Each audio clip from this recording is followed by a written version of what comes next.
When those dollars come out of hiding and they start getting spent into the economy and people realize that there are less goods and more dollars chasing those less goods, people are going to start buying things in mass just in order to protect their purchasing power, in order to protect their wealth.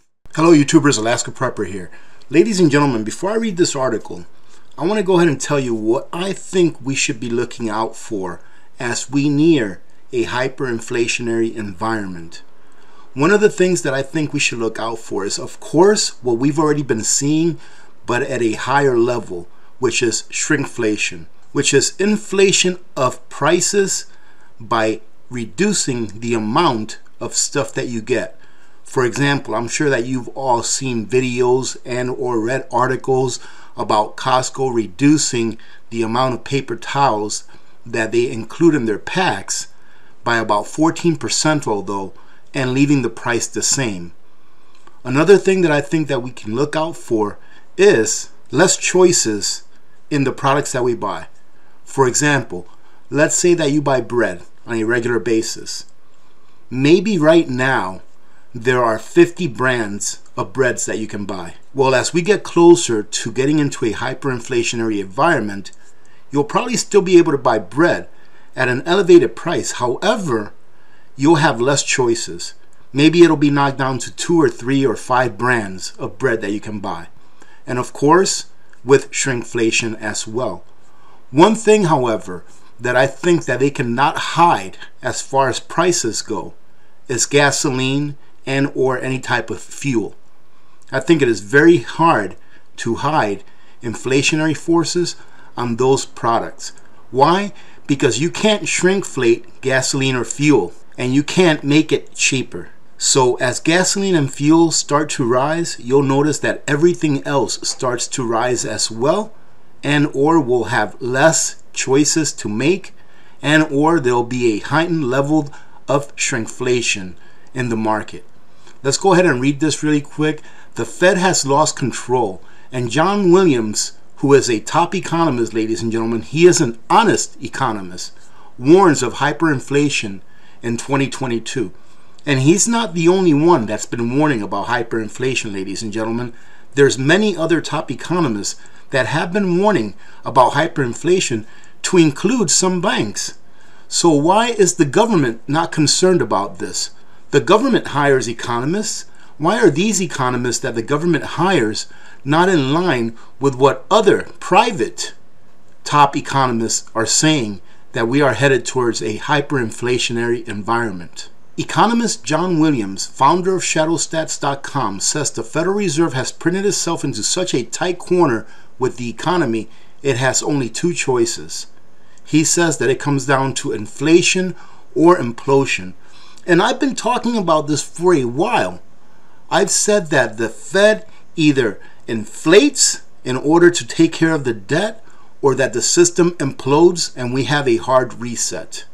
Now, in my opinion, inflation is more of a soft reset, because I think they have another system in the background ready to take off, like the Fed coin, or they're going to go ahead and let the system crash, which would be a hard reset. I think that a soft reset, i.e. hyperinflation, is more likely at this time than allowing the system to completely implode. Because what happens if the system completely implodes, ladies and gentlemen, if the US goes down, every country, or almost every country in the world, will go down as well.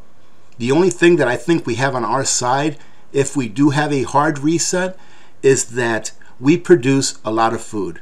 However, right now, although we produce a lot of food, a lot of our food, ladies and gentlemen, is being exported to other countries.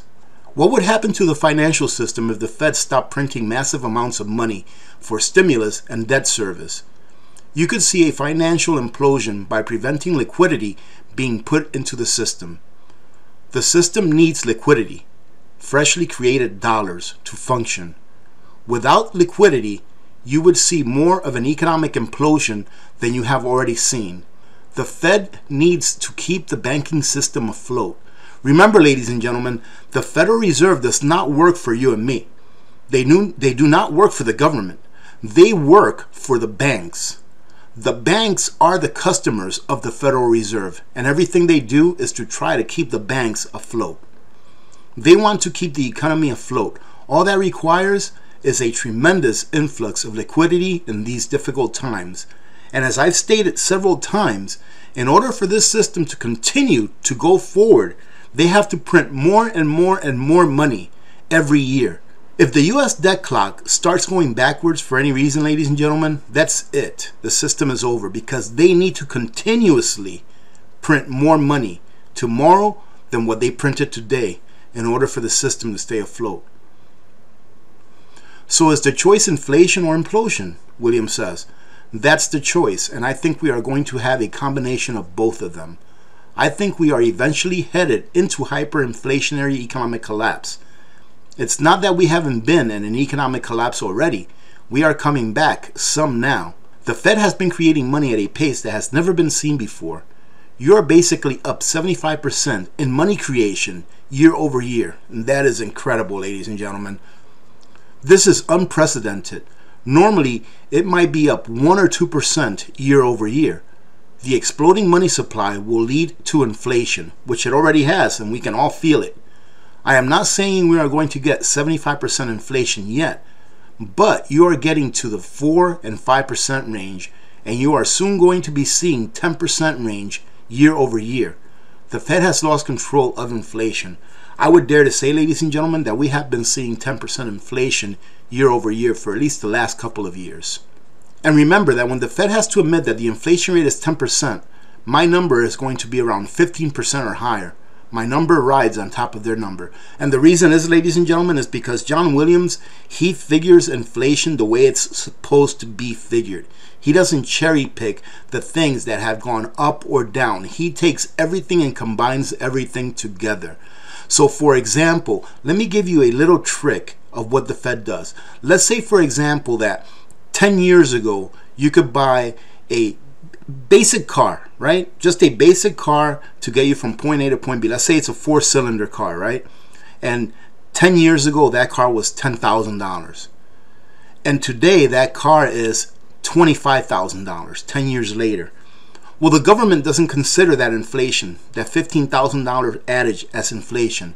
What they say is, I forgot what fancy words they use, but what they say is, well, since this car is so much more technologically advanced than the one that was 10 years ago, then that $15,000 increase is really not inflationary, because you're getting a lot more for your money.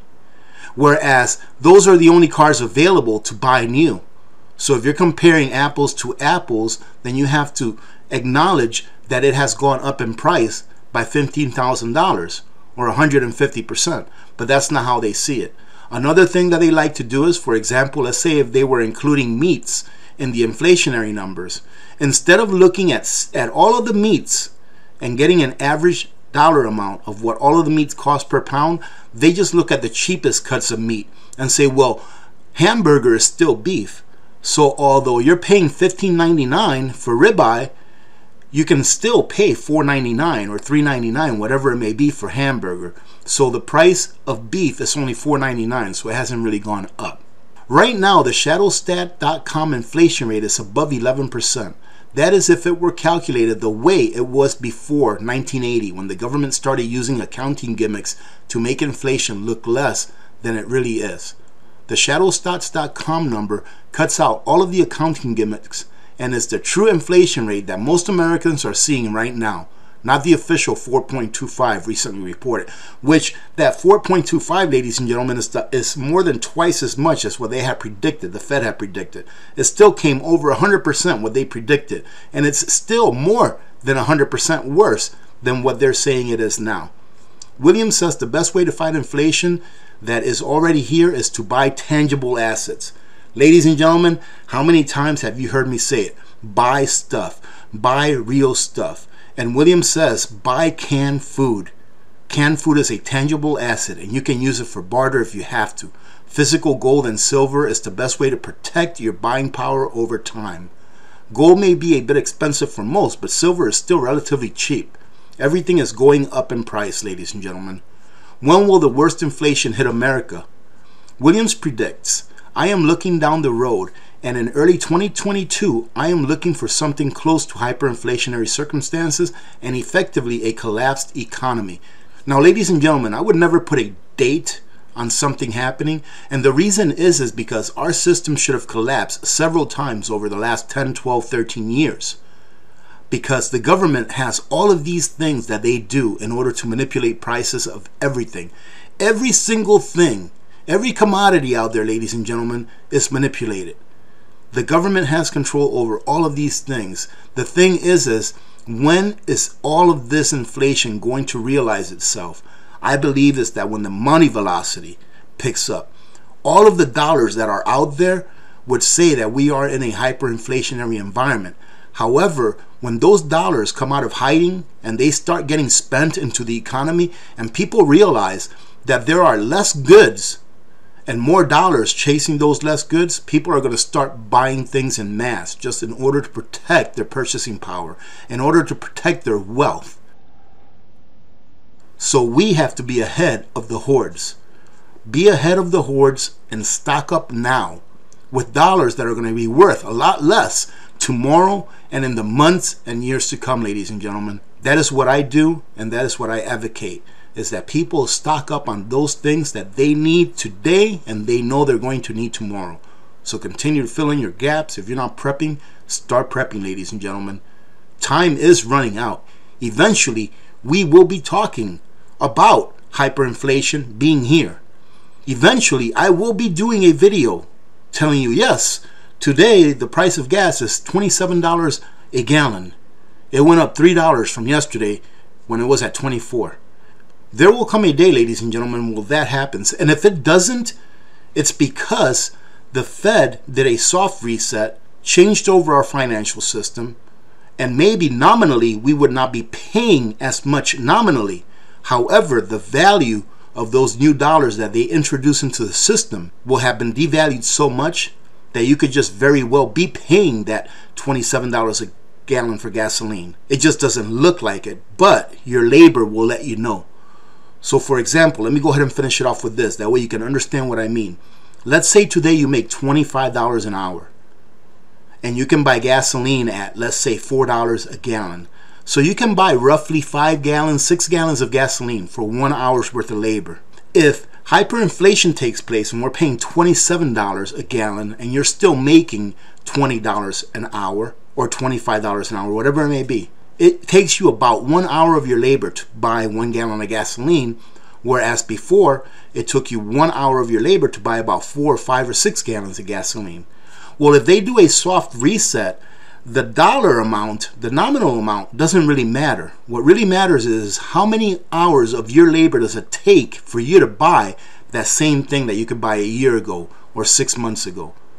So let's say, for example, they reset the dollar and it only takes you $5 to buy a gallon of gasoline, but it takes you an hour to earn enough to buy 2 gallons. Now you're behind about 50% to 60% of what it was before. I hope that makes sense, because that's how they try to hide it. They try to hide it with numbers. It's just like this minimum wage. That's great. Pay everyone $20 an hour for an hour's worth of labor. But what are the things that you paid for before that went into effect? What are the things that you paid for? How much did they cost you in labor? And how much do they cost you now that you're making $20 an hour? That's how we have to look at it, ladies and gentlemen. That way we don't fall for their traps. Having said that, I hope you have a good day today. Remember to be good to each other. When good people do good things happen. Thank you very much to everyone that was in the live stream yesterday. Had such a great time. You're all awesome. And I just really do appreciate you spending a little bit of time with me on Sundays. And of course, remember that on Friday, we will have a live stream at 2 p.m. Alaska time. All right, so we'll see you on Friday during our live stream. I'll keep reminding you so that you can make it there. Remember to reach one, teach one, and repeat. If we all did this, the world would be a better place, and you know that it will be a better place. Many blessings to every one of you and your families. This is Alaska Prepper. I am out.